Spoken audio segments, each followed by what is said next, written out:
Shalom, shalom, shalom, haleluya, puji Tuhan, selamat pagi. Sungguh Tuhan kita baik dan teramat baik, dan dalam kebaikannya Dia telah membangunkan kita di hari ini, Kamis 9 Februari tahun 2023. Percayalah, hari ini kita akan diberkati oleh Tuhan. Amin. Baiklah, seperti biasa, sebelum kita lebih jauh melakukan semua kegiatan pekerjaan kita hari ini, mari kita landasi hidup kita dengan mendengarkan firman Tuhan dari pembacaan Alkitab 1 hari 1 pasal dari pembacaan 16 hari bersama Markus. Dan hari ini kita telah berada di hari yang ke-7, maka kita akan membaca kitab Markus pasal yang ke-7 ayat pertama sampai dengan ayat yang ke-37. Judul renungan kita pada pagi hari ini, mari perhatikan hatimu. Sebagai pengantar renungan ini, saya akan coba bacakan untuk kita ayatnya yang ke-17. Sesudah ia masuk ke sebuah rumah untuk menyingkir dari orang banyak, murid-muridnya bertanya kepadanya tentang arti perumpamaan itu. Ayat 17 sampai dengan ayat yang ke-23 ini adalah merupakan kelanjutan dari kejadian yang telah terjadi ketika dari ayat 1 sampai 16, yaitu ketika orang Farisi dan ahli Taurat menegur murid-murid Tuhan Yesus yang dianggap telah mengabaikan adat istiadat nenek moyang mereka. Namun Yesus justru balik menegur orang Farisi dan ahli Taurat tersebut dengan menganggap mereka sebagai orang munafik, yaitu dengan mengingatkan mereka yang tertulis di dalam kitab Yesaya pasal yang ke-29 ayat 13 bahwa mereka hanya memuliakan Allah dengan bibirnya, tapi ajaran yang mereka turuti adalah perintah manusia. Dan Tuhan Yesus menegaskan kepada mereka, apapun dari luar yang masuk ke dalam seseorang tidak dapat menajiskannya, tetapi apa yang keluar dari seseorang itulah yang menajiskannya. Kemudian setelah Yesus dan murid-muridnya menyingkir dari orang banyak itu, murid-muridnya masih butuh penjelasan lebih dalam dari perkataan Yesus tadi, yaitu tentang apa yang masuk dan apa yang keluar dari diri seseorang. Maka jawabnya, apakah kamu juga tidak dapat memahaminya? Tidak tahukah kamu bahwa segala sesuatu yang dari luar yang masuk ke dalam seseorang tidak dapat menajiskannya?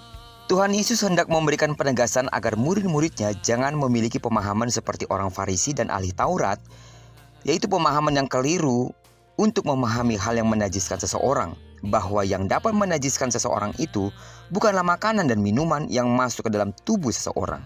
Lebih dipertegas lagi bahwa makanan dan minuman itu akan masuk ke dalam perut dan selanjutnya keluar dari jamban, bukan ke dalam hati.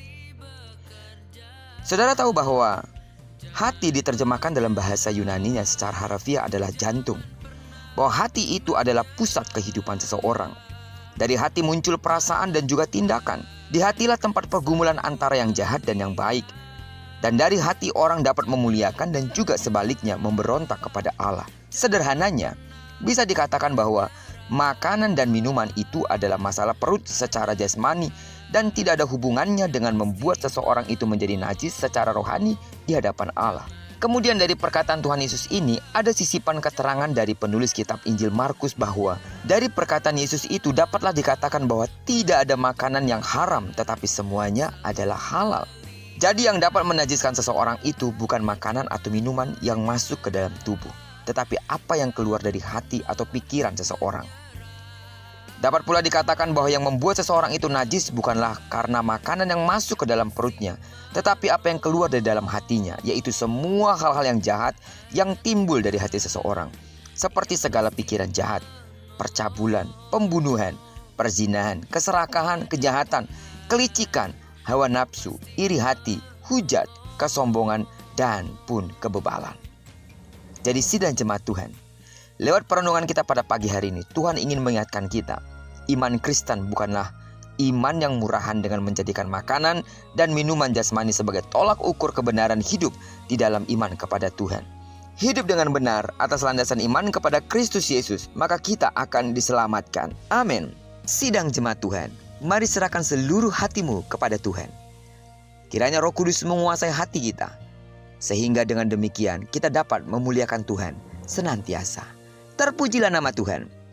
Diberkatilah kita sepanjang hari ini, digenapi firman-Nya telah berjanji bahwa apa yang dikerjakan tangan kanan dan tangan kiri kita dibuat dan berhasil.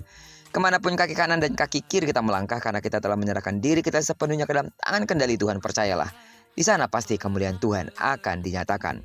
Diberkatilah kita bersama dengan orang-orang yang kita kasihi, serta bersama dengan orang-orang yang kita cintai dimanapun mereka berada.